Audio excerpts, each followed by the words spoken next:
اعوذ باللہ من الشیطان اللعین الرجیم بسم اللہ الرحمن الرحیم الحمد للہ وکفی وسلام علی عبادہ الذین اصطفی. درود بھیجیے محمد و آل محمد.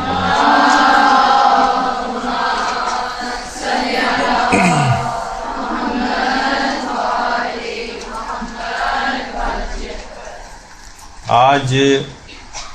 2 یا 3 مسائل ایسے بیان ہوں گے کہ جو کہ بہت زیادہ معاشرے کے اندر سوال و جواب آج کل ان موضوعات پر ہو رہے ہیں. اس میں ایک یہی مسئلہ جو اب سے صرف کچھ دنوں بعد ہی آپ سب لوگ پوچھ رہے ہوتے ہیں کہ آخر جو 22 رجب کو جو کنڈے کیے جاتے ہیں ان کی شرعی حیثیت کیا ہے. بہت زیادہ لوگ آج کل انٹرنیٹ پہ بیٹھنے کی وجہ سے اتنی زیادہ افکار اور دلائل سے ان کا واسطہ پڑ رہا ہے کہ بعض اوقات ان کو سمجھ میں نہیں آتا کہ یہ مختلف قسم کے جو افراد باتیں کر رہے ہیں اس میں صحیح بات کیا ہے. ظاہر ہے کہ مختلف قسم کے جو افراد جو دلائل دیتے ہیں اس میں آپ کو صحیح بات انہی کی ماننا ہے کہ جو کہ ہمارے علماء اور مجتہدین کا جو نظریہ ہے وہ اس سلسلے میں کیا کہتے ہیں. تو دیکھیے سب سے پہلی بات یہ کہ ہر وہ مسئلہ کہ جو کہ قرآن اور حدیث سے ثابت ہو اسے حکم خدا کہا جاتا ہے. فقہ میں عبادات کے مقام پر اس کو قربتاً الی اللہ کہا جاتا ہے. یعنی جو مسئلہ قرآن سے اور صحیح حدیث سے ثابت ہو اسے پھر آپ قربتاً الی اللہ کی نیت سے کرتی ہیں. قربتاً الی اللہ کے معنی اللہ سے قریب ہونا نہیں ہے فقہ میں، بلکہ اس کے معنی ہے حکم خدا کی بجا آوری میں. اچھا، اب حکم خدا آپ کو کہاں سے ملے گا؟ یا تو قرآن سے ملے گا یا صحیح حدیث سے ملے گا. یہ بات سمجھ لیجئے کیونکہ اس سے بہت سارے مسئلے آپ لوگوں کے حل ہو جائیں گے. صرف کنڈو ہوئی کی حد تک بات نہیں ہے، اور بھی بہت سارے مسئلے اس سے حل ہو سکتے ہیں. یا تو قرآن سے ملے گا آپ کو یا آپ کو صحیح حدیث سے ملے گا. اچھا، اب کیسے پتہ چلے گا کہ کون سی حدیث صحیح ہے؟ انٹرنیٹ وغیرہ کے اوپر یا جو لوگ بیٹھتے ہیں تو بعض افراد صرف حدیث پیش کرتے ہیں جس حدیث کے شروع میں فقط امام کا نام لکھا ہوا ہوتا ہے.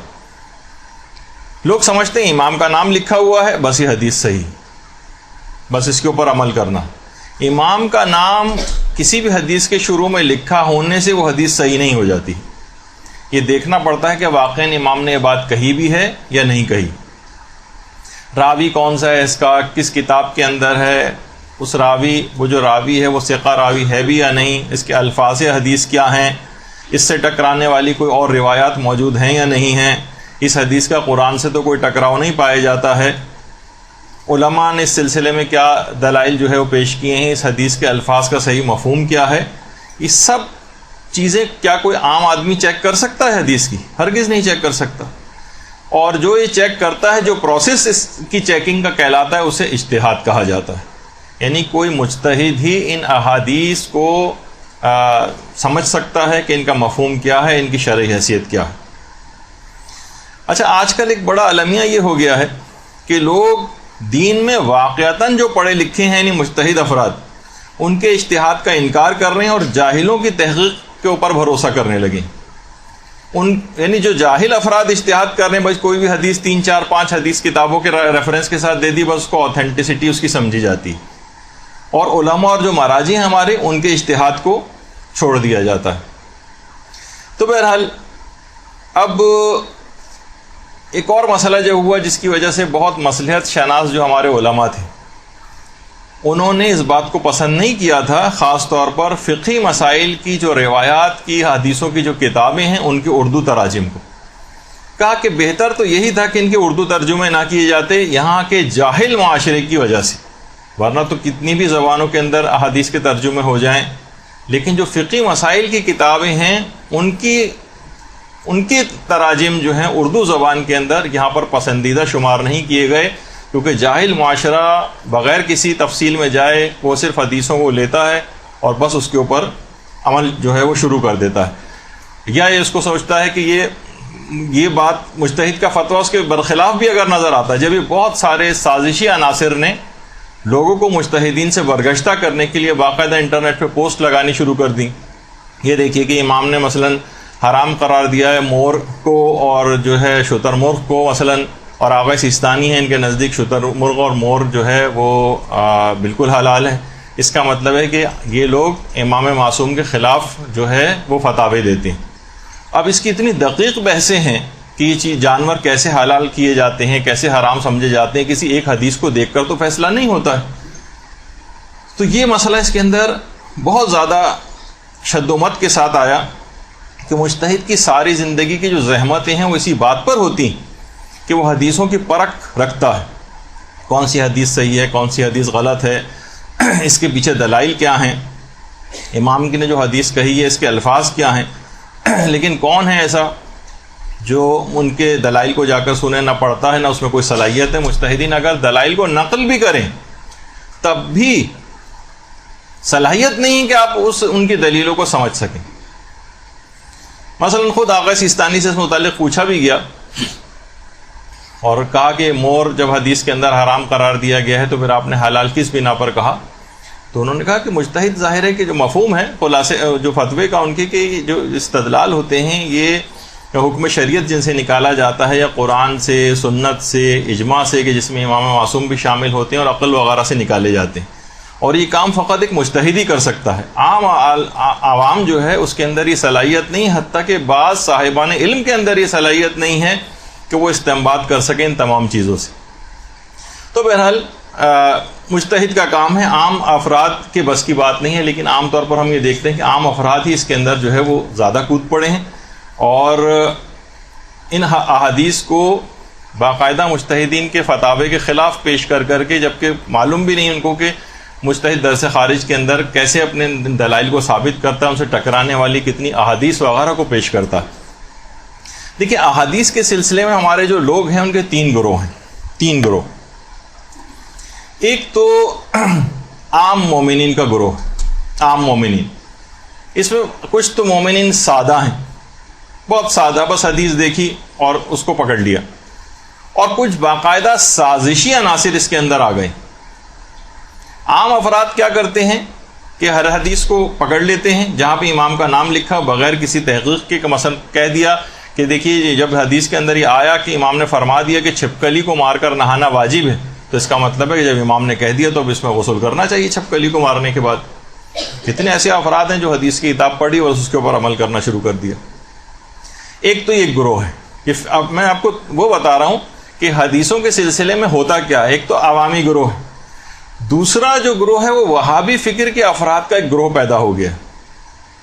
وہ کہتے ہیں کہ جو قرآن اور حدیث میں ہم کو نظر نہ آئے وہ بالکل ایسے ہی ہے جیسے حرام. یہ وہابی فکر کے افراد ہیں. وہ کہتے ہیں کہاں یہ لکھا ہوا ہے، کون سے امام نے یہ کیا ہے، جب نہیں کیا تو اس کا مطلب ہے کہ یہ چیز کرنی جائز نہیں، یہ بدعت ہے.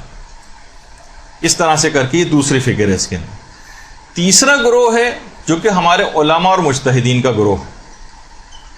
ہمارے علماء اور مجتہدین کا گروہ، کہ جو چیز قرآن میں یا حدیث میں اس کا کوئی حکم نہ ہو اور وہ کسی شرعی حکم کی خلاف ورزی بھی اس کے اندر نہ ہو، ہمیں اس کو کرنے کی اجازت ہے. بس حکم خدا کی نیت نہیں ہوگی. ہم یہ نہیں کہہ سکتے کہ چیز حکم خدا ہے، ورنہ وہ چیز بدعت بن جائے گی. اور اس کو کہا جاتا ہے، ایک چیز ہے بدعت، یعنی جو حکم خدا اور حکم رسول سے ثابت نہ ہو اور ہم اسے حکم خدا اور رسول سمجھ کر عمل کریں، اس کو بدعت کہا جاتا ہے. اور اسی کا ایک دوسرا نام بھی ہے جس کو کہتے ہیں تشریع،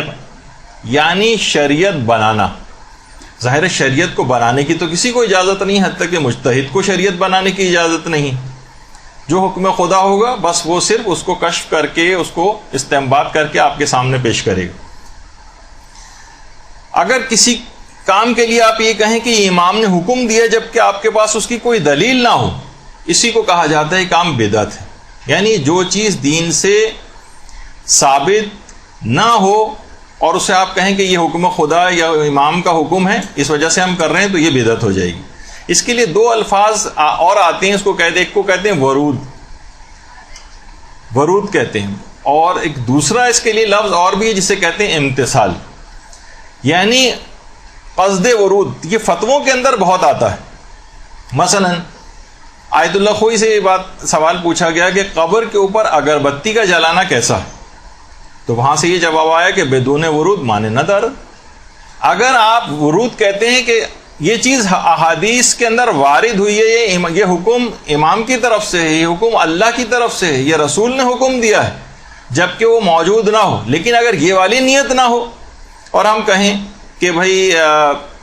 ٹھیک ہے کہ قرآن و حدیث کے اندر قبر کے اوپر اگربتی جلانے کا حکم نہیں آیا ہے، لیکن ہمارا دل چاہ رہا ہے، ہمیں اچھا لگتا ہے، خوشبو اس سے آتی ہے، ہم جب قبرستان جاتے ہیں اپنے مردے کی قبر پہ سے خوشبو اٹھتے دیکھتے ہیں تو ہمیں اچھا محسوس ہوتا ہے، تو اس کے اندر شریعت یہ کہتی ہے کہ اگر ورود کا قصد نہ ہو تو کوئی حرج نہیں، کرنے کی اجازت ہے بالکل۔ تو اس لحاظ سے یہ جو احادیث کا جو مسئلہ ہوتا ہے نا، جیسے ابھی ہم نے کہا کہ لوگوں کے 3 گروہ ہو جاتے ہیں۔ ایک تو وہ جو حدیث کو لے کر بیٹھ جاتا ہے اور بغیر سوچے سمجھے اور استنباط کرنے لگتا ہے، وہ آ کر آپ کے سامنے کہے گا عام آدمی کہ بھائی آپ کہہ رہے ہیں کہ سید جو ہے وہ غیر سید سے عام صدقات وغیرہ لے سکتا ہے، سوائے صرف صدقہ واجب نہیں لے سکتا یا توہین والا صدقہ نہیں لے سکتا، لیکن عام صدقات لے سکتا ہے، جبکہ شام میں حضرت زینب سلام اللہ علیہا نے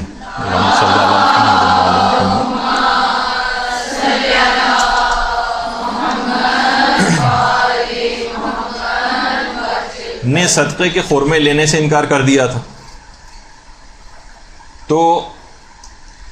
وہ آپ کے سامنے یہ واقعات کھول کے پیش کر دے گا۔ ذرا آپ اور سامنے آتے جائیں تاکہ آپ کو اس پہ اسکرین پہ نظر آئے۔ اچھا، اسی طرح سے وہ آپ کے سامنے مثلا حدیث پیش کرے گا کہ آپ کہتے ہیں کہ بالوں کا پردہ جو ہے وہ زیادہ اہمیت رکھتا ہے بنسبت چہرے کے پردے کے۔ وہ آپ کے سامنے پیش کرے گا کہ سیدانیوں نے بالوں کے مقابلے میں چہرے کے پردے کو جو ہے وہ زیادہ اہمیت دی اور اپنے بالوں سے اپنے چہرے کو چھپایا۔ تو اس طرح سے وہ آپ کے سامنے حدیثیں پیش کریں گے۔ ان سب کے بہت جوابات ہیں علمی اور فقہی طور پر، لیکن بہرحال ابھی ہمارا جانے کا اس میں وقت نہیں ہے، تو وہ دیگر دلائل اس کے سامنے نہیں ہوتے، اور جو بھی چیز سامنے ہوتی ہے بس اس کے اوپر وہ فیصلہ کر لیتے ہیں، یہ عام لوگ ہیں۔ اچھا، دوسرا گروہ جو وہابی فکر افراد کا ہے، ان کے ساتھ کیا ہوتا ہے؟ یہ بہت سارے افراد ایسے ہیں کہ جو ان سے متاثر ہو جاتے ہیں کہ جو چیز بھی قرآن و حدیث میں نہ ملے اس کو حرام سمجھو، یا تاثر ایسا دیتے ہیں کہ جیسے یہ حرام ہے۔ اچھا، یہ گروہ بھی غلطی کے اوپر ہے، لیکن یہ گروہ پہلے گروہ کی زیادتیوں کی وجہ سے بھی پیدا ہوا ہے۔ بعض تو اس کے اندر یقینی طور پر سازش کے تحت داخل ہوئے ہیں، لیکن بعض سودا لو افراد جب وہ یہ دیکھتے ہیں کہ پہلا گروہ جو ہے وہ ہر چیز کو حکم خدا اور رسول و امام سمجھ کر عمل کرتا چلا جا رہا ہے، تو پھر وہ ایک اصول بناتے ہیں کہ جو بھی حکم خدا اور رسول سے ثابت نہ ہو وہ سب چیزیں حرام ہیں۔ یہ دونوں گروہ غلطی کے اوپر ہے۔ تیسرا گروہ ہے جو ہمارے علماء اور مجتہدین کا گروہ ہے، اور صالح عقیدہ رکھنے والے مومنین کا گروہ ہے، کہ جو چیز بھی رسول و امام کی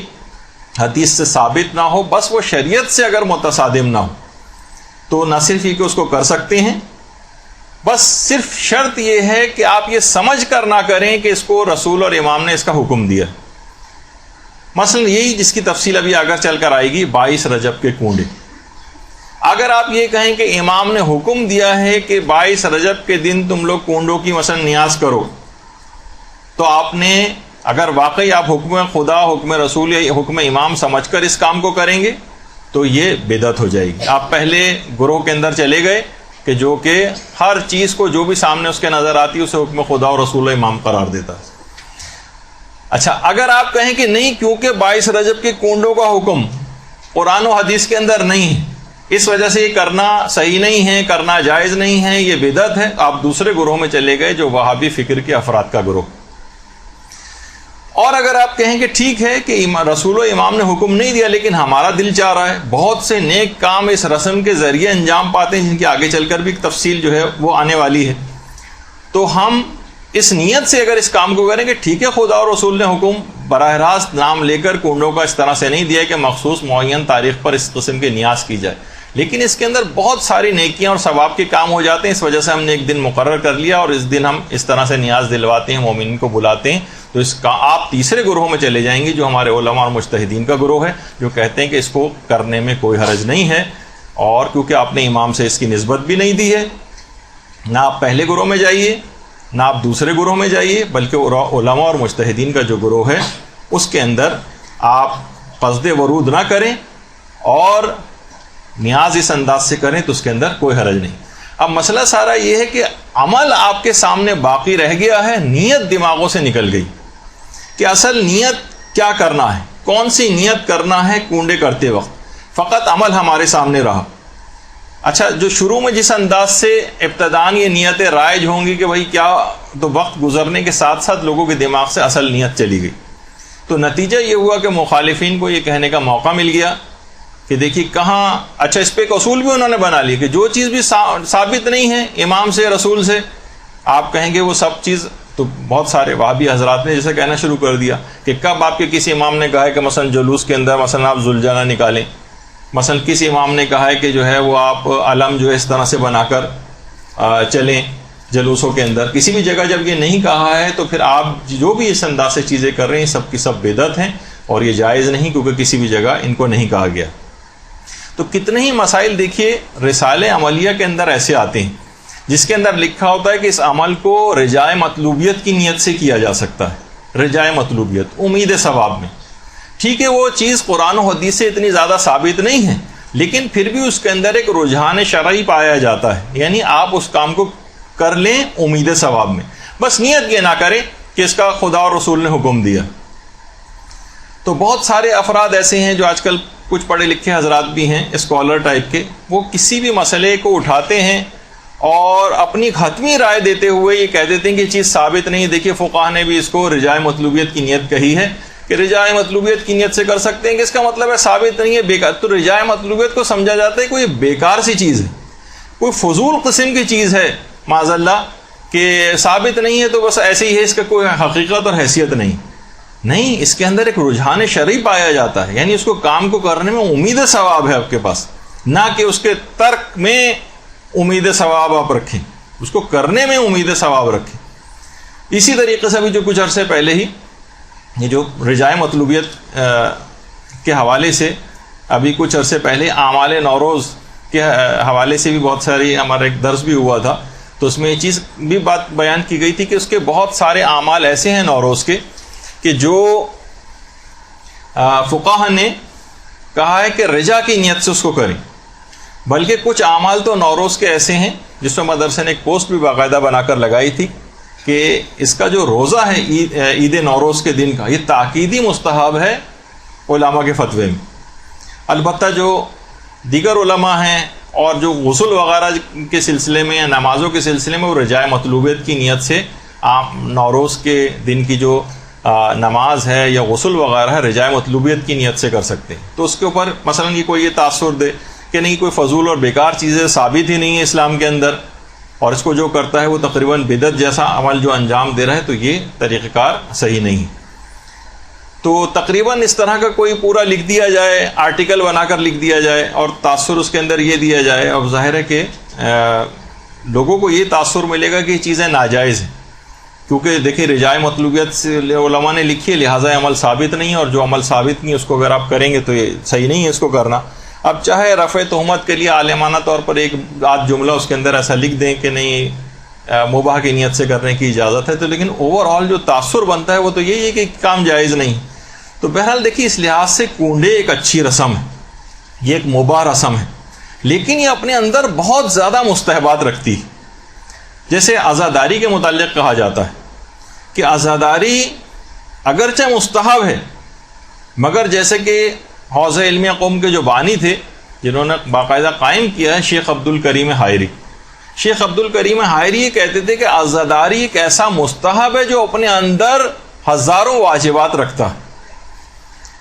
اب یہاں پر بیان احکام کا بیان ہوگا، عقائد کا بیان ہوگا، اسی عزاداری کے ذریعے اخلاقیات کا بیان ہوگا، نہ جانے کتنے اعتراضات شیعت پہ سے جو رفع کرنے کے لیے ان چیزوں کا بیان ہوگا، قرآن کا بیان ہوگا، احادیثیں بیان کی جائیں گی۔ اگرچہ عزاداری کرنا مستحب ہے، لیکن ایک ایسا مستحب ہے جو اپنے اندر بہت زیادہ واجبات رکھتا،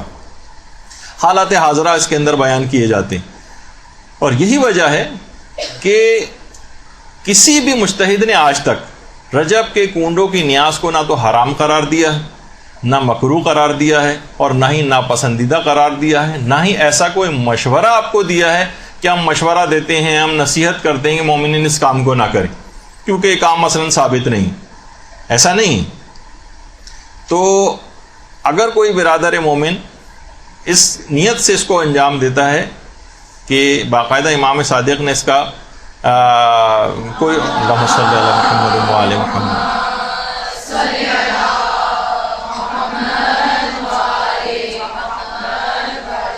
کسی کی بھی نیت نہیں ہے, یہ نہیں ہوتی. کسی سے بھی آپ پوچھ لیں, باقاعدہ سروے کر کے پوچھ لیں کہ لوگوں سے جا کے پوچھیں کہ کیا آپ اس نیت سے کر رہے ہیں کہ باقاعدہ امام صادق نے حکم دیا ہے, تو لوگ کہیں گے نہیں, ہم ان کے نام پر کھلا رہے ہیں,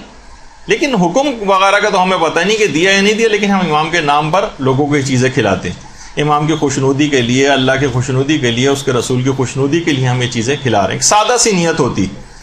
تو نہ جانے اس کے اندر کتنے ہی ایسے مستحبات ہیں. اس رسم میں اونڈنے کے اندر بہت زیادہ مستحبات بھرے ہوئے ہیں,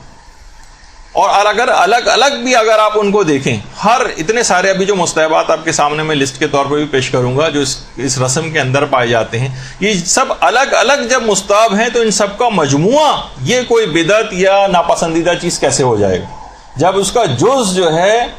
جب اس کے اجزاء جو ہیں وہ مستحب ہیں, تو اس کا جو کل ہے ان اجزاء سے جو بنا ہوا ہے وہ خود جو ہے وہ غلط کیسے ہو جائے گا. تو بہرحال دیکھیے, اس کے اندر سب سے پہلی تو چیز ہے کہ مومنین کا آپس میں ملنا. مومنین ایک دوسرے سے باقاعدہ ملاقات کے لیے جاتے ہیں. روایات میں ملتا ہے کہ مومن سے ملاقات کے لیے جانا ایسے ہی جیسے انسان اللہ سے ملاقات کے لیے گئے. روایات کے اندر یہ بات آئی. اور ہر قدم جو وہ اٹھاتا ہے, اس کے ہر قدم اٹھانے پر گناہ معاف ہوتے ہیں جب وہ اپنے مومن بھائی سے ملاقات کے لیے جا رہا ہوتا ہے, اور اس کے اوپر جنت خدا واجب کر دیتا ہے. روایات بھی اتنے طویل روایتیں پڑھنے کا موقع نہیں, میں صرف اس کا سبسٹنس آپ کے سامنے پیش کر رہا ہوں, ورنہ آپ خود جا کر ثواب الاعمال جو ہے شیخ صدوق کی اور دیگر کتابوں کو دیکھ سکتی ہیں.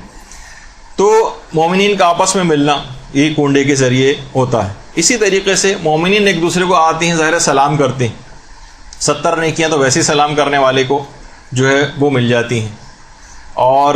اس طرح سے روایات میں یہ کہ جب انسان دوسرے کو سلام کرتا ہے تو اسے مجاہد فی سبیل اللہ کا ثواب ملتا ہے, جو حالت جنگ میں باقاعدہ جہاد کے موقع پر دشمنوں سے لڑ رہا ہوتا ہے, اس کا ثواب اس کو دیا جاتا ہے. اسی سلام کے نتیجے میں انسان کے دلوں کا جو کینہ ہے وہ دور ہو جاتا ہے. گناہ اس طرح سے جھڑنے لگتے ہیں اس کے کہ جب تک وہ دونوں افراد جدا نہ ہو جائیں مصافحے کے بعد, جب تک مسلسل گناہ جھڑتے رہتے ہیں. یہی وجہ ہے کہ روایات کے اندر ملتا ہے کہ ہمارے پیغمبر اسلام ختمی مرتبت صلی اللہ علیہ وآلہ وسلم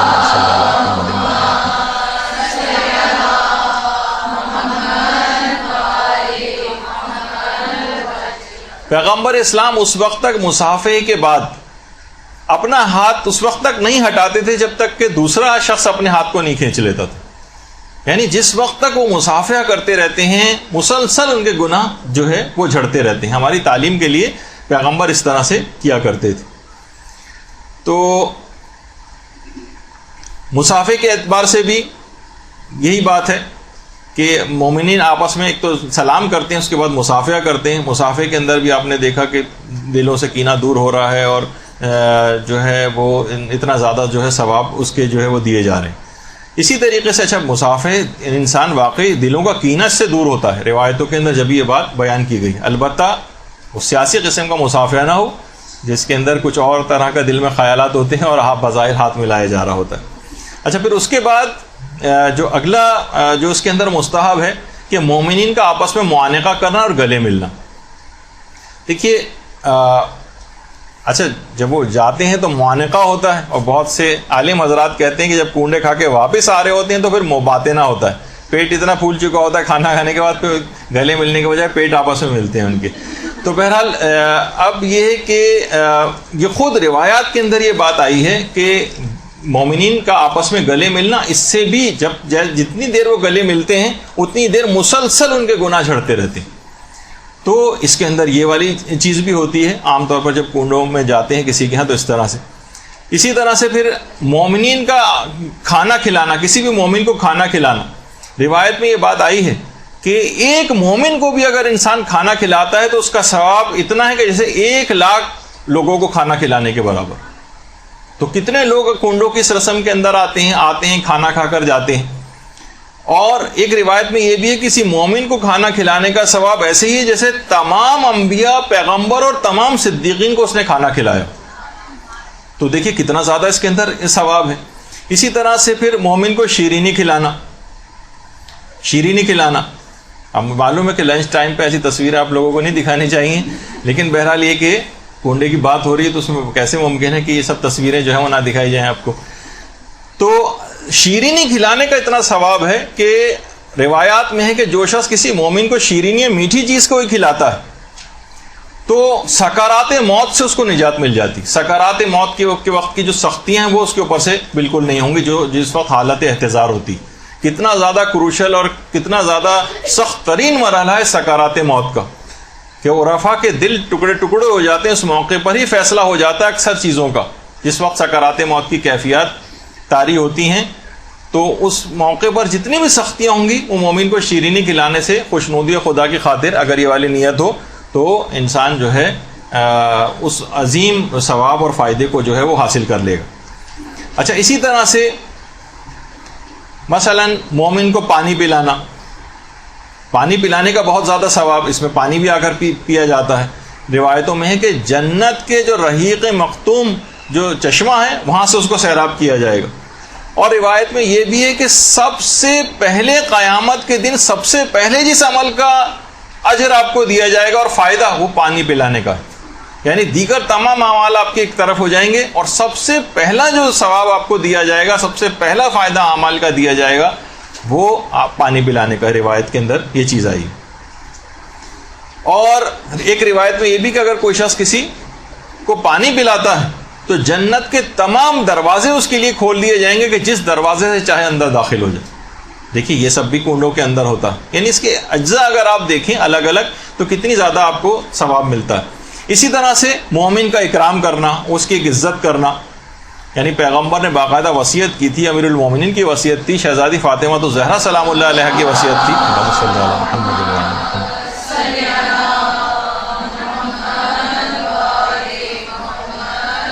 کہ باقاعدہ مہمان کا اکرام کرنے کے لیے الگ سے وصیتیں کی. آپ خود دیکھتی ہیں جب جاتی ہیں باقاعدہ حرم ائمہ میں، وہاں پر باقاعدہ جو مہمان ان کے پاس آتے ہیں ان کے اکرام کے لیے الگ سے ضیافت کا اہتمام ہوتا ہے. یہ سب کچھ امام کی طرف سے آج تک ہو رہا ہے، کیونکہ مہمان کا اکرام کہ امام کے بارگاہ میں آئے ہوں، یہ کیسے ممکن ہے کہ ان کے آئے ہوئے مہمان کا اکرام نہ کیا جائے. تو مہمان کا اکرام، ملائکہ مسلسل اس کے گھر پر رحمتوں کی بارش کرتے رہتے ہیں جب تک کہ وہ مہمان وہاں سے چلے نہیں جاتے. مسلسل رحمتوں کی بارش، گھر میں بے انتہا برکت ہوتی ہے مہمانوں کے آنے سے. روایت میں ملتا نہیں کہ امیر المومنین ایک غمگین ہو جاتے تھے، اور ایک دفعہ لوگوں نے دیکھا کہ امیر المومنین بہت غمگین ہے تو کہنے لگے 7 دن ہو گئے ہیں، افسوس کر رہے تھے کہ 7 دن ہو گئے اور کوئی مہمان میرے گھر پہ نہیں آیا. تو آپ یہ دیکھیں کہ مہمان کا اکرام، جب بھی کنڈوں میں کوئی مہمان آتا ہے اس کا اکرام کیا جاتا ہے اور اس انداز سے اس کی خاطر مدارت ہوتی. اس کے اندر خود صلہ رحمی ہوتی.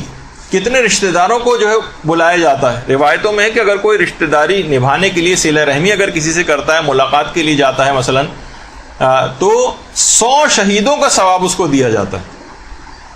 عمر اس کی بڑھ جاتی ہے، مال میں اس کے برکت آ جاتی ہے، موت کی سختی اس کو کم کر دی جاتی ہے. اور ہر قدم جو آپ اپنے رشتہ دار سے ملاقات کے لیے اٹھاتی ہیں اس کے گھر جانے کے لیے، ہر قدم پہ 40,000 نیکیاں آپ کو ملتی ہیں. ہر قدم پر 40,000 گناہ آپ کے معاف ہوتے ہیں اور ہر قدم پہ 40,000 درجات آپ کے بلند ہوتے ہیں. صلہ رحمی، رشتہ داروں کے اس انداز سے جو بھی تقاریب اس کے اندر ہوتی ہیں اس میں جانا، اور حساب و کتاب کا مرحلہ جو عالم آخرت میں وہ بھی بہت آسان ہو جاتا ہے اس صلہ رحمی کے نتیجے. اچھا، اسی طرح سے اس میں ایک اور بھی چیز ہوتی ہے کہ بہرحال صلہ رحمی کا ایک تو یہ فائدہ ہے، دوسرا یہ کہ دلوں کے کینے اور کدورتیں دور ہوتی ہیں. کتنے ایسے رشتہ دار ہیں کہ جو بظاہر آپس میں ان کے تعلقات کشیدہ ہو رہے ہوتے ہیں، لیکن جب کبھی ایسا موقع ہوتا ہے تو ایسے رشتہ داروں کو عام طور پہ بلا لیا جاتا ہے فون کر کے. وہ آ جاتے ہیں اور آپس کی رنجشیں دور ہو جاتی ہیں، وہ آ جاتے ہیں اور آپس کے دلوں کے کینے دور ہو جاتے ہیں، اور اس طرح سے میل جول پھر شروع ہو جاتا ہے. یہ چیزیں ساری پروڈکٹیو ہیں، ان سے فائدہ اٹھانا چاہیے. آپ کے پاس اگر ایسی رسمیں موجود ہیں، بیرونی دنیا، یہ مغربی دنیا، یہ لوگ ترستے ہیں تمام اس لحاظ سے چیزوں کو کہ اتنی برکتیں جو اس کے اندر یہاں پر ہوتی ہیں، ان رسومات کے اندر کتنے زیادہ اس میں فائدے ہیں آپ کے، کتنے زیادہ ثواب آپ کو اس کے اندر ملتا ہے جو بزرگوں نے اس انداز سے سیٹ کر دی. تو بہرحال دلوں کے اس لحاظ سے کدورتیں دور ہوتی ہیں، کینے ان لوگوں کے دور ہونے لگتے ہیں۔ اچھا، اسی طرح سے مومن کو مثلا دعوت دینا، اس کا اب اتنا وقت نہیں کہ ہر ایک کے ثواب بتایا جائے، مومن کو دعوت دینے کا الگ ثواب ہے، پھر مومن کی جو دعوت ہے اس کو قبول کرنے کا الگ ثواب ہے۔ مومن کی دعوت کو قبول کرنا، جب یہ ہے کہ مومن کی دعوت کو قبول کرنے کے لحاظ سے وہ مستحب روزہ توڑا جا سکتا ہے۔ مومن کے دل کی خوشی کے لیے اگر وہ افطار کرنے کے لیے کوئی چیز پیش کرتا ہے اور آپ کا مستحب روزہ ہے تو آپ توڑ سکتی ہیں، توڑنے میں ثواب ہے۔ البتہ ہمارے استاد محترم کہا کرتے تھے کہ لوگ اکثر مساجد میں یا ادھر ادھر پانی کی چیزیں لے کے یا ٹافیاں لے کے یا کچھ ایسی چیزیں لے کے لوگوں کے روزے توڑوا رہے ہوتے ہیں، سوچتے ہیں اس کے اندر ثواب ہے۔ وہ فرماتے تھے کہ روزہ توڑوانے میں ثواب نہیں ہے، روزہ مومن کی دعوت پر افطار کرنے والے کو ثواب ہے۔ آپ کو چیز پیش کرنے کا ثواب نہیں کہ یہ لیجیے میں دے رہا ہوں آپ روزہ توڑ لیجیے تو آپ کو بھی ثواب ملے گا، نہیں، آپ کو ثواب نہیں۔ میں نے کسی جگہ لکھا ہوا، کسی فتوے میں تو نہیں دیکھا، لیکن ہمارے استاد محترم کہتے تھے کہ دونوں میں فرق ہے۔ روزہ کھولنا، افطار کرنا کسی مومن کی دعوت پہ اس کا ثواب ہے، لیکن روزہ توڑوانے کا کوئی ثواب نہیں۔ ویسے ہی آپ چاہیں، دل چاہ رہا ہے آپ کا کہ مثلا گھر کا کوئی فرد ہے ڈیوٹی کے اوپر جا رہا ہے، مستحب روزہ رکھا ہوا پورے دن، پیاسا رہے گا، پریشان رہے گا، تو چلیں بہرحال اس کو تو ثواب پورا مل ہی جائے گا، اس لحاظ سے اس کو کھلوا دیا آپ نے، یہ کر سکتے ہیں۔ اسی طرح سے تو بہرحال مومن کی دعوت کو قبول کرنا، پھر اس کے بعد ہے مومن کے دل کو خوش کرنا۔ اس کی بھی بے پناہ روایتیں، کسی کے گھر جاتے ہیں وہ مومن بھی خوش ہوتا ہے، آپ بھی جس کے گھر جاتے ہیں آپ کو بھی خوشی ہوتی ہے، اس مومن کو بھی خوشی ہوتی ہے۔ روایت کے اندر یہ ہے کہ جب کسی مومن کے دل میں کوئی خوشی پیدا کرتا ہے تو خدا اس خوشی سے ایک فرشتے کو پیدا کر دیتا ہے جو اس کی طرف سے عبادات کرنا شروع کر دیتا ہے، اور وہ یہاں تک کہ وہ فرشتہ پھر ہٹتا نہیں، یہاں تک کہ مومن کے انتقال کے وقت اس کی قبر میں آ جاتا ہے اور اس کے مونس بن جاتا ہے، وہاں پر اس کا دل بہلائے گا وہ، اور اس کے بعد پھر روز قیامت میں اس کا شفیع بن جائے گا، اسے عذاب آنے لگیں گے تو ان کو برطرف کروائے گا، یہاں تک کہ جنت میں بھی اس کی رہنمائی کے لیے موجود ہوگا۔ یعنی جنت کی نعمتوں سے استفادہ کریں، آپ کسی نئے ملک میں جاتے ہیں، کوئی گائیڈ ہوتا ہے کہ اب میں اس جگہ کہاں جاؤں کیا کروں، تو جنت میں بھی گائیڈ کے طور پر اس کو جو مومن کے دل کو جو خوشی پہنچائی جاتی ہے اس کا اتنا زیادہ ثواب ہے۔ اسی اعتبار سے تو بہرحال لوگ ہیں وہ خوش ہوتے ہیں، ان کے گھر میں آئیں مہمان، پورے وقت وہ تیاری کر رہے ہوتے ہیں، ان کو بہت خوشی ہوتی ہے، جب بھی وہ اکثر لوگ اعتراض بھی کرتے ہیں ہم نے آپ کو بلایا تھا آپ ہمارے گھر نہیں آئے، ان کے دل کو خوشی پہنچانے کے لحاظ سے جانا یہ خود ایک کار ثواب ہے۔ اسی طرح سے اس میں ایک نیاز دی جاتی ہے، سورہ فاتحہ پڑھی جاتی ہے، سورہ توحید پڑھی جاتی ہے، 3 دفعہ مثلا سورہ توحید بھی اگر پڑھیں گے پورے قرآن کا اس کے اندر جو ہے وہ ثواب جو ہے وہ دیا جاتا ہے۔ تو دیکھیے یہ سب چیزیں ایسی ہیں کہ ان کا فائدہ اٹھانا چاہیے ان سے، اور ان رسومات کو ختم نہیں کیا جائے بلکہ اس میں جو کچھ برائیاں یا خرابیاں آ گئی ہیں ان کو دور کرنے کی کوشش کی جائے۔ اکثر افراد یہی کرتے ہیں کہ دلیل لیتے ہیں بھائی دیکھیے اس کے اندر کتنے حرام ہو رہے ہیں، تو حرام ہو کیسے ختم کریں، اس رسم کو ختم کر دو۔ نہیں، یہ طریقہ کار غلط ہے، آپ اس رسم کے اندر موجود جو غلطیاں ہو رہی ہیں اس کو آپ دور کریں۔ جیسے عید زہرا والی جو گفتگو تھی اس میں بھی ہم نے کہا تھا کہ اس کے اندر اگر تعصبات کو فروغ دیا جا رہا ہے، جھگڑے فساد کی باتیں کی جا رہی ہیں تو ان کو ختم کیا جائے، لیکن یہ نہیں کہ اس عید زہرا کی خوشی کو مثلا آپ ختم کر دیں۔ اسی طریقے سے اگر کنڈوں میں بے پردگی ہو رہی ہے تو آپ اس بے پردگی کو ختم کیجیے، کنڈوں میں مثلا مکس گیدرنگ ہو رہی ہے آپ اس مکس گیدرنگ کو ختم کرنے کی کوشش کریں، یا اس میں کچھ اسراف، بے جا اسراف ہو رہا ہے، شو شاہ والی نیت لوگوں کی زیادہ اگر ہو رہی ہے تو ان کی نیت کی اصلاح کرنے کی کوشش کیجیے۔ یعنی ان رسومات کے اندر موجود جو خرافات یا اس طرح کی چیزیں آ گئی ہیں اس کے خلاف کام کرنا چاہیے، نہ کہ ان رسومات کو ختم کر دینے کے پیچھے لگ جائیں جن کے بہت زیادہ فائدے ہیں۔ مثلا کسی شادی بیاہ میں آج کل کتنی زیادہ خرافات اور حرام چیزیں ہو رہی ہیں، لیکن ہم یہ نہیں کہیں گے کہ شادی بیاہ کی رسموں کو ختم کر دیا جائے یا وہ تقریب شادی نہ ہو، بس کہیں بھی جا کے کورٹ میرج مثلا کی طرح کا ہو جائے، 2 آدمی جا کے نکاح کر کے لے آئیں، کیونکہ اس میں نہیں، آپ ان جو چیزیں ایسی رسمیں ہو رہی ہیں اس کے اندر اس کو آپ کو روکنے کی کوشش کرنی چاہیے، نیتوں کی اصلاح کروائیں۔ تحریر و تقریر کا زیادہ زور لوگوں کی نیتوں کی اصلاح کے اوپر ہو، نہ صرف یہ کہ ہم پورا ثابت کریں اس کو ایسا کہ یہ کام کرنے جائز نہیں ہے اور پھر ایک آدھ لائن لکھ دیں کہ بہرحال چلیں مباح تو ہے لیکن لوگوں کو اس کا جو ہے خیال کرنا چاہیے۔ تو آپ دیکھیے کہ لوگوں کی ایک بہت بڑی اکثریت ان رسومات کی وجہ سے دین سے اٹیچ ہوئی ہوئی۔ دیکھیے اس کے اندر جو ایک راز کی بات ہے، جو ایک اہم بات ہے، لوگ جس کو نظر انداز کر دیتے ہیں کہ ان رسومات کے ذریعے ہی لوگ دین کی بہت بڑی تعداد ان رسومات کے ذریعے دین سے اٹیچڈ ہے۔ اگر آپ ان رسومات کو ختم کر دیں، کتنے اہتمام لوگ اپنے گھروں کے اندر کرتے ہیں، ایک ماحول گھر کے اندر ایک مذہبی ٹائپ کا جو ہے وہ ہو جاتا ہے، ان کی ایک اکثریت لوگوں کی دین سے اٹیچ ہے۔ ہمارے ساتھ یہ کہ ہم نے ان تقریبات سے فائدہ نہیں اٹھایا۔ اب آپ دیکھیے کہ مثلا اگر وہاں پر ایران کے اندر کوئی اس طرح کی کوئی تقریب منعقد ہوتی ہے تو وہاں پر بہت سی جگہوں کے اوپر لوگوں نے یہ رائج کیا ہوا کہ مثلا کوئی زیارت، جو بھی وہاں لوگ آئیں گے سب زیارت پڑھیں گے، مثلا کوئی بھی چیز مثلا ان کو دے دی جائے، کوئی دعا سب لوگ وہاں پر اجتماعی طور پر مل کے پڑھیں۔ اس تقریب یا ہمارے یہاں اب تک یہ نہیں ہے، لوگ آتے ہیں، بیٹھتے ہیں، کھانا کھاتے ہیں اور چلے جاتے ہیں۔ اس میں اگر کوئی چیز ایسی رائج کر دی جائے آپس میں کہ کوئی ایسی کوئی چیز سب مل کر دعا پڑھیں گے، کسی کچھ تھوڑا بہت قرآن کو ایک سورہ کہ کم سے کم یا جو بھی ہو کم سے کم کوئی ایک آدمی نعرہ لگا دے کہ مرحومین کے لیے مثلا 1 دفعہ سورہ فاتحہ، 3 دفعہ سورہ اخلاص، یا مثلا کوئی اور اس طرح کی چیز، کوئی ایسی دعا، کوئی چیز ایسی ان چیزوں کے اندر رائج کر دی جائے، اس تقریب جو منعقد وہاں پر ہو رہی ہے اس سے کچھ فائدہ اٹھا لیا جائے۔ تو دیکھیے ہر وہ رسم جن رسومات سے دین کو کوئی خطرہ نہیں ہے انہیں رائج رکھنا چاہیے، انہیں رائج رہنا چاہیے۔ یہ وہابی فکر ورنہ بن جاتی ہے کہ جب کسی امام نے کسی کام کو نہیں کیا ہے تو ہمیں اس کام کو نہیں کرنا چاہیے۔ اور دیکھیے ہمیں کوئی حرام چیز اس سے حلال نہیں کرنی ہے، لیکن جو حلال مباح اور جائز چیزیں ہیں بلکہ مستحبات سے بھرپور چیزیں ہیں ان کو سب کر سکتے ہیں اور انہیں جاری رہنا چاہیے۔ دیکھیے آپ محرموں کے اندر دیکھتی ہیں، اگر آپ ہر چیز کے اوپر وہی والی فکر لے آئیں کہ امام نے کب حکم دیا اور امام نے کب ایسا کیا، تو مثلا آپ سے پوچھا جائے گا کہ مثلا آج جتنے بھی عزا خانے ہیں گھروں کے اندر ہیں، لوگ تمام دیواروں کے اوپر سیاہ چادریں لگوا دیتے ہیں۔ یہ کس امام نے کہا ہے کہ دیواروں پر سیاہ چادر لگوائی جائے؟ تو کیا اس کو ہم معاذ اللہ بدعت کہنے لگیں گے؟ کب کہا جائے امام نے کہا ہے کہ دیواروں پر بینرز لگائے جائیں اور پینافلیکس بنا کر لگائے جائیں؟ کب کہا ہے کہ مثلا مجالس کے باہر سبیلیں لگنی چاہیے؟ یہ سب چیزیں بھی ثابت ہیں، لیکن اس لحاظ سے کہ الگ سے کوئی حکم کے طور پر آپ کہیں اس وجہ سے ان چیزوں کو بدعت قرار دے دیں۔ کب مثلا اماموں نے کہا ہے کہ جو علم لے کے جو ہے وہ جلوسوں کے اندر مثلا چلا جائے؟ کب انہوں نے کہا ہے کہ جناب دائرے میں کھڑے ہو کر جو ہے وہ ماتم کیا جائے؟ تو کیا ہم ان سب کو، اگر یہی والی دلیل ہے تو ان سب کو بھی پھر آپ حرام قرار دے دیجیے؟ نہیں، ہم یہ کہیں گے یہ سب چیزیں جائز اور مباح ہیں اور بہت اچھی رسومات ہیں اور ایک انداز ہے یہ تمام چیزیں غم منانے کا، خوشیاں منانے کا، شریعت کے کسی اصول سے متصادم بھی نہیں ہیں، تو لہٰذا ان کو جاری رکھنا چاہیے۔ تو ورنہ آپ دیکھتی ہیں کہ مثلا مومن کا منہ میٹھا کرانا یا خود کتنا کار ثواب ہے کہ باقاعدہ علامہ مجلسی نے اپنی کتاب حلیۃ المتقین میں امام جعفر صادق علیہ الصلوۃ والسلام صلی اللہ علیہ وسلم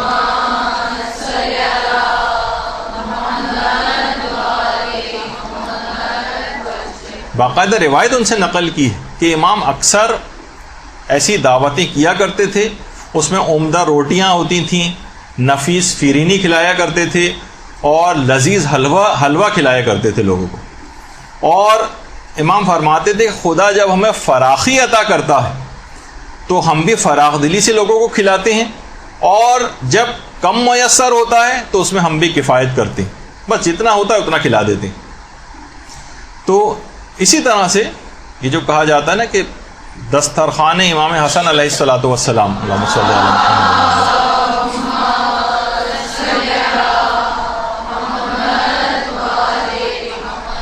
مدینے میں امام حسن کا دسترخوان جو امام حسن کے گھر پہ منعقد ہوتا تھا،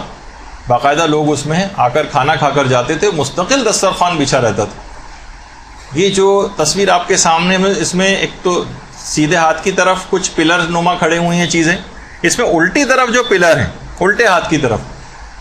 کہا جاتا ہے کہ اس کے قریب ہی امام حسن علیہ السلام کا گھر تھا، وہ جگہ کہ جہاں پر امام حسن رہا کرتے تھے، اور اسی جگہ پر وہ دسترخوان وغیرہ بھی لگا کرتا تھا کہ جو کہ جن کی یاد یہاں پر منائی جاتی۔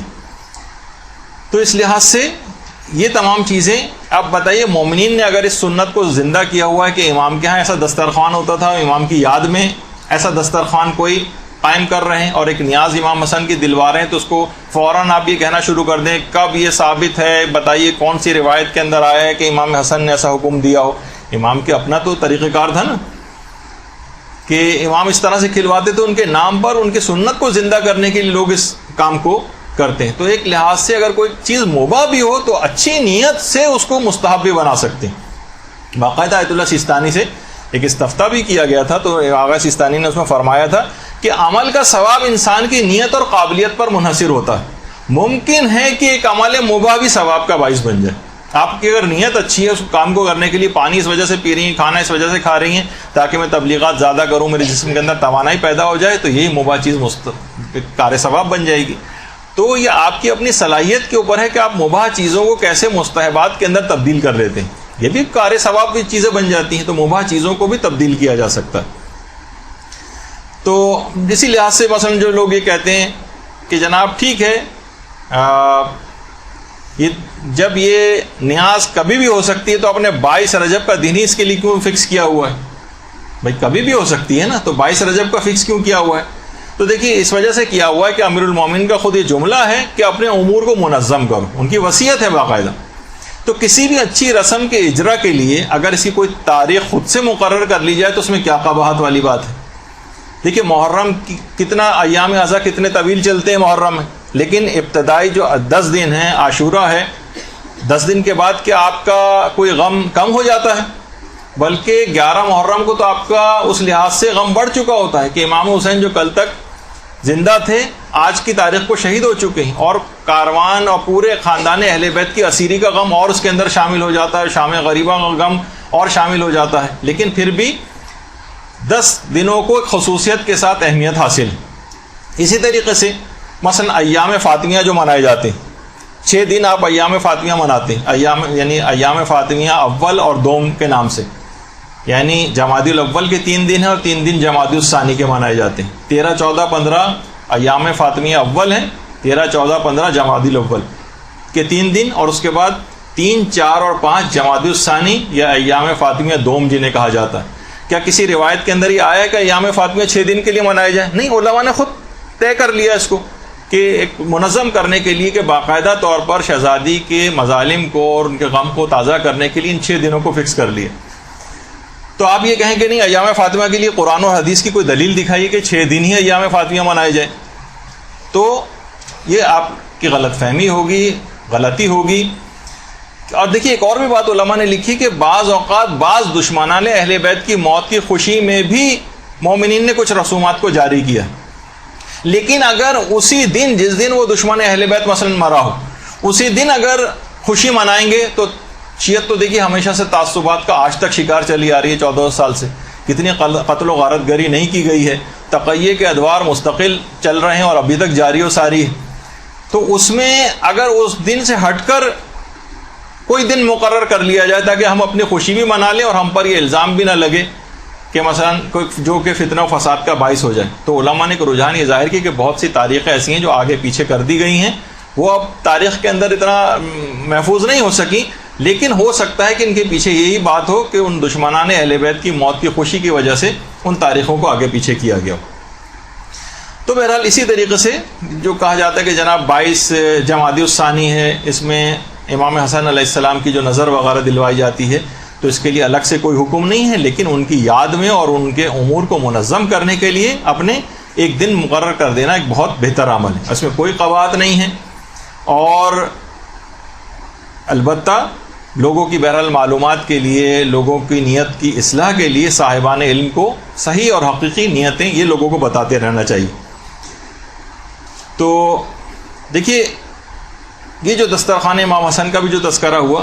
کہ باقاعدہ مدینے میں امام حسن علیہ السلام کے دسترخوان پہ ایک دفعہ ایک شخص آیا مہمان بن کر. امام نے دیکھا کہ وہ ایک لقمہ کھا رہا ہے اور ایک لقمہ بچا کر اپنے پاس رکھ لیتا.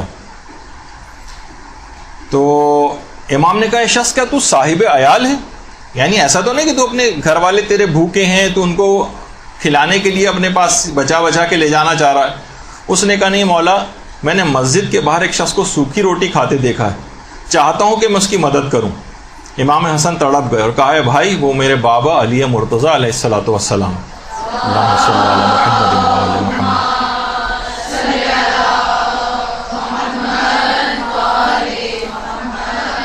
ان کی زندگی کا یہی معمول ہے. ہم اہل بیت جو دنیا کو کھلاتے ہیں وہ کچھ اور ہوتا ہے، اور جس پر ہم خود زندگی گزارتے ہیں وہ کچھ اور ہوتا ہے. ہمارے لیے نعمتوں کا دسترخوان پروردگار عالم نے آخرت میں بچھایا. تو بہرحال یہ خاص نیت کے لحاظ سے اس رسم کے حوالے سے کچھ باتیں عرض کرنا تھی. البتہ جو لوگ اس میں کچھ سوالات پوچھتے ہیں، چند ایک دو چار باتیں، وہ کوئی فقہی مسئلے تو ظاہر ہے نہیں ہے، لیکن لوگ پھر بھی اس لحاظ سے پوچھتے ہیں اس کو کہ مثلاً کیا بہت سی جگہوں کے اوپر ہے کہ نیاز فقط جو ہے وہ مرد کھا سکتے ہیں، حضرت زہرا کی نیاز جس پہ دلائی جائے وہ مثلاً فقط عورتیں کھا سکتی ہیں. ایسا شریعت کے اندر کوئی مسئلہ نہیں ہے، کسی کے لیے بھی کوئی نظر و نیاز دلوائی جائے وہ سب کھا سکتے ہیں، یہ کوئی فقہی مسئلہ نہیں. پھر ایک سوال پوچھا جاتا ہے کہ ایام یہ عورتوں کے جو مخصوص ایام ہوتے ہیں اس میں عورتیں کیا اس قسم کی نظر بنا سکتی ہیں، پکا سکتی ہیں؟ تو جواب ہے کہ جی ہاں پکا سکتی ہیں. کیا وہ ایسی نظر کھا سکتی ہیں ان مخصوص ایام میں؟ جی ہاں کھا بھی سکتی ہیں. کیا کسی غیر شیعہ کو یہ نظر کھلائی جا سکتی ہے، غیر مومن کو؟ تو جواب ہے کہ جی ہاں کھلائی جا سکتی ہے. ایک جگہ سے اٹھا کر اس کنڈے کو کسی دوسری جگہ لے جایا جا سکتا ہے؟ جی ہاں لے جایا جا سکتا ہے. پلیٹوں میں اگر کچھ تھوڑا بہت سالن یا اس طرح کی نیاز والی چیزیں بچ جائیں جو کہ پھینکنے کے عام طور پر قابل ہوتی ہیں، اس کو رکھا نہیں جاتا، کہ ان کو پھینک سکتے ہیں؟ جی ہاں پھینک سکتے ہیں. تو بہت ساری چیزیں ایسی کہ جس میں ایسا کوئی فقہی مسئلہ نہیں ہے، لیکن ہم نے اس کو اس انداز سے سمجھ لیا ہے کہ گویا جیسے کہ کوئی فقہی مسئلہ ہو. تو بہرحال یہ ایک بات ہماری مکمل ہوئی کہ ایک مسئلہ کہ کنڈوں کی جو شرعی حیثیت ہے وہی کہ بہترین رسم ہے، اس کو جاری رکھنا چاہیے. اس میں جو نیتوں کی جو اصلاح ہے اس کی آپ لوگوں کی نیتوں کی اصلاح کر دیں اگر کوئی حکم امام سمجھ کے کر رہا ہے، اور اس کے اندر بہتری لانے کے لیے اس میں کوئی ایسی چیزیں کا ایڈیشن کر دیں کہ یہ اور زیادہ پروڈکٹیو یہ والی رسم ہو جائے اور اسلام کی تبلیغ کے لیے اس کو مزید کارآمد بنایا جا سکے.